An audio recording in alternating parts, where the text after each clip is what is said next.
new feature. We will call it Rexplanations because no one says Rex Ryan things better than Rex Ryan does. Let's start with our first Rexplanation. Brian Daboll, coach of the Giants, is sticking with Russell Wilson as his starting quarterback. Here's Rex's response. Russell Wilson can't play anymore. And I don't know what the hell you're doing with him. And look, yeah, there's never an easy time. Everybody has good players.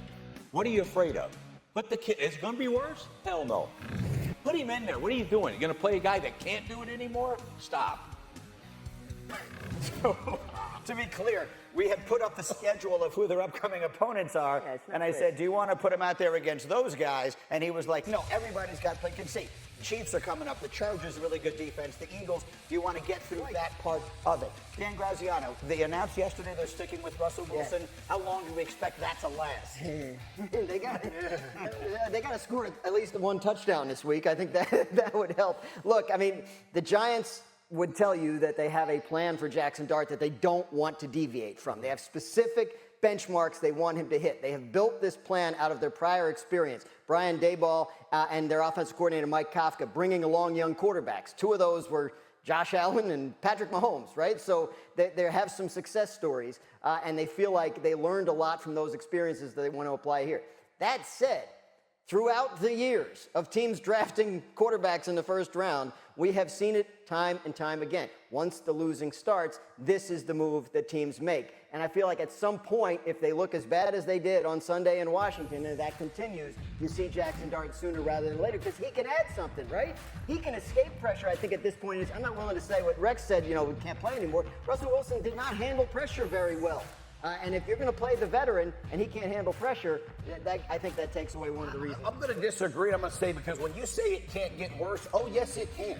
Because if you put that guy in and he gets the amount of pressure and gets hit like that, we just talked about Caleb Williams and the regression that he made based on what happens on the field. You better make sure you can, and again, Thomas got to come back. I don't know when that's going to happen. But whatever ends up happening, if you can't protect that dude, you are literally throwing him to the wolves. So I get that. I'm with you. Take your time with the plan. Jaxson Dart coming in is not going to give you 10 wins. So if that was the case, you'd have started him week one. Let Russell Wilson play his role, do whatever he has to do until you feel like Jaxson Dart can protect himself mentally by understanding where to go and understand how to play the position. Do not rush it because people are impatient. I want your decision on Jaxson Dart to be based on Jaxson Dart. That's right. You know, you're in practice. You know. We all know. That's right. The Vikings weren't surprised by what J.J. McCarthy did. We know.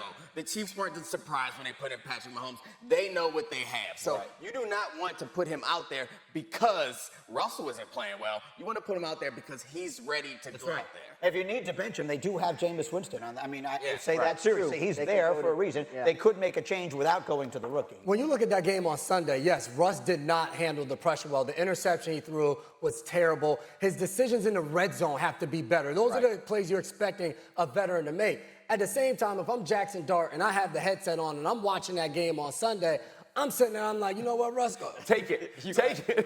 You got it, man. The way they're coming after you, the way they're hitting you, yes, by the third quarter, he is looking at the rush because he's already been hit 4 times. Right. So some of that is you want the offensive line to perform better. You want them to open up holes for the 2 running backs in the backfield to make life easier on the quarterback before you're going with Jaxson Dart. Didn't have their left tackle, Andrew Thomas. He's still working his way back from injury. That could change it. But Jaxson Dart was the number 2. Like, they're ready to put him in a game if something happens to Russell Wilson. So obviously they think he's ready on some level. So maybe it's time. All right, our next Rexplanation involves the Ravens, which is, of course, Rex's former team.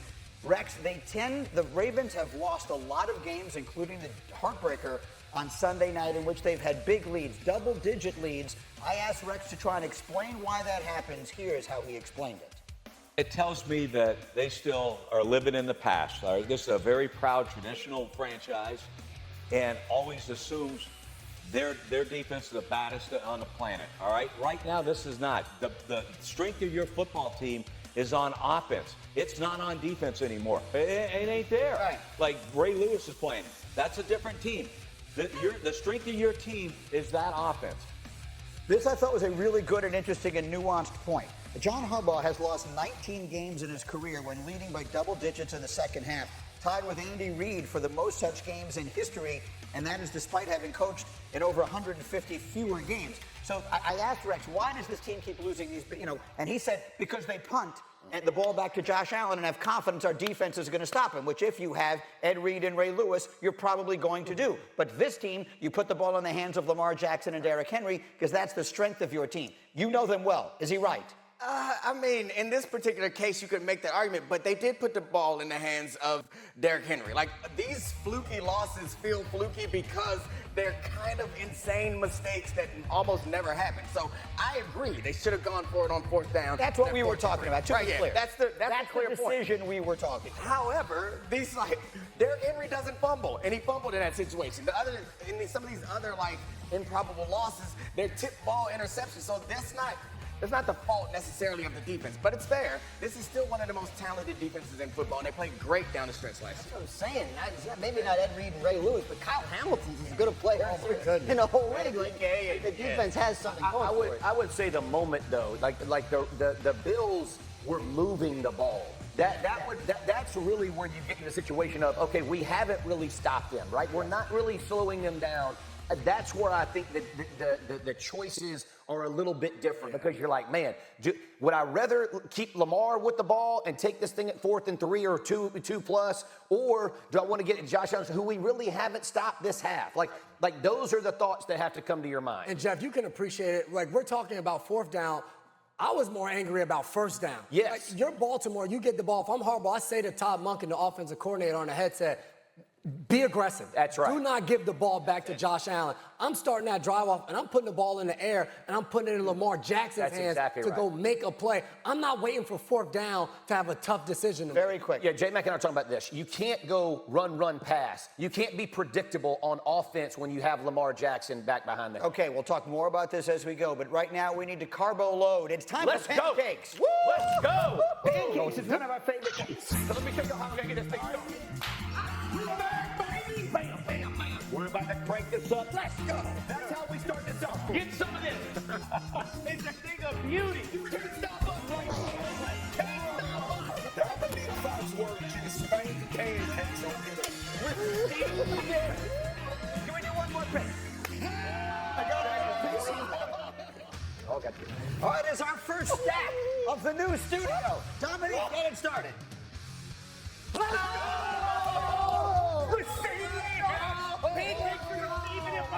Hey, we're cranking this up. I thought we start this thing new. We're going with a little receiver. How about we start with a receiver?